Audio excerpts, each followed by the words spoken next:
Rusia baru saja memberi sinyal yang bikin banyak negara mulai memperhatikan. Bukan soal perang baru, bukan juga soal rudal nuklir bonus, tapi soal satu pesawat tempur yang katanya tidak akan dijual sembarangan. Karena menurut Moskow, hanya negara yang benar-benar dipercaya yang bisa mendapatkan jet generasi kelima mereka, Su-57E.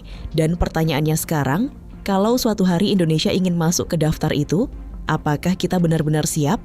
Karena ini bukan lagi sekadar pesawat tempur biasa. Ini adalah awal dari perang berbasis kecerdasan buatan.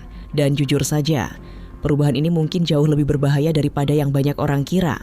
Yang paling menarik, Rusia sekarang mulai memasukkan AEI langsung ke dalam sistem tempur Su-57E. Bukan AI receh yang jawabannya malah bikin emosi, tapi AEI yang benar-benar membantu pilot bertahan hidup di udara. Bayangin situasi tempur seperti ini, dalam hitungan detik, pilot harus membaca radar, mendeteksi ancaman, menghindari rudal, menentukan target, sekaligus tetap menjaga pesawat agar tidak ditembak jatuh. Dan semua itu terjadi sangat cepat. Salah sepersekian detik saja, selesai. Nah, AI di Su-57E dirancang jadi semacam co-pilot digital. Sistem ini bisa menganalisis medan tempur secara real time, lalu memberi rekomendasi langsung ke pilot. Ancaman datang dari kanan, aktifkan sistem tertentu, gunakan rudal ini, lakukan manuver ini. Jadi pilot tidak lagi bertarung sendirian.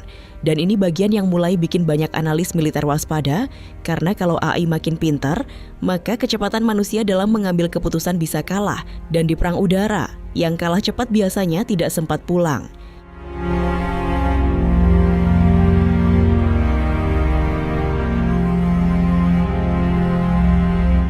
Menurut Rosso Boron Export, Su-57E sudah diuji menghadapi sistem pertahanan udara modern, ini termasuk peperangan elektronik yang kompleks.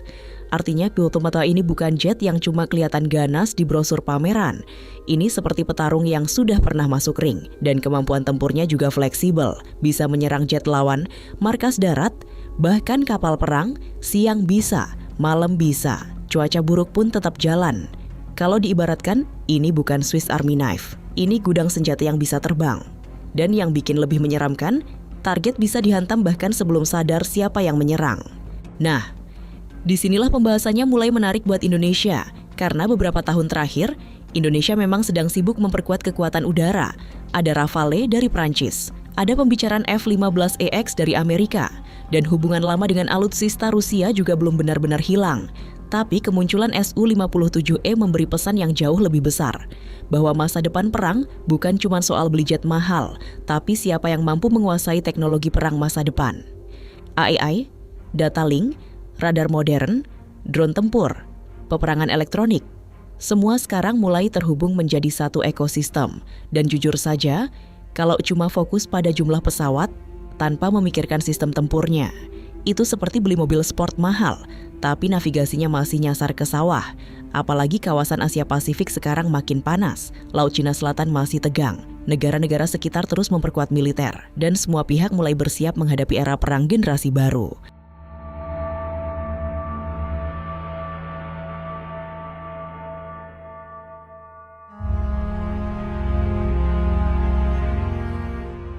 Tapi ada satu detail yang paling menarik, Rusia secara terang-terangan mengatakan Su-57E hanya akan dijual ke negara yang dianggap terpercaya. Artinya, ini bukan barang yang tinggal klik check out lalu dikirim minggu depan. Ada unsur politik, ada unsur kepercayaan, ada permainan geopolitik besar di belakangnya. Karena ketika sebuah negara diberi akses ke teknologi seperti ini, artinya Rusia sedang membuka pintu strategis. Dan Indonesia tentu diperhatikan, karena posisi Indonesia di Asia Tenggara terlalu penting untuk diabaikan. Tapi masalahnya, dunia sekarang jauh lebih rumit dibanding dulu. Indonesia harus menjaga hubungan dengan Amerika, Prancis, ASEAN, sekaligus tetap mempertahankan politik luar negeri bebas aktif. Jadi keputusan membeli jet tempur sekarang bukan cuma soal militer, tapi juga soal arah geopolitik negara. Dan kadang, satu kontrak senjata bisa membuat banyak negara mulai gelisah. Sekarang pertanyaan besarnya, apakah Indonesia siap masuk ke era perang berbasis AI? Karena membeli jet generasi kelima, bukan seperti beli motor baru lalu langsung dipakai keliling. Butuh infrastruktur khusus, hanggar khusus, teknisi khusus, sistem radar modern, pelatihan mahal, dan SDM tingkat tinggi.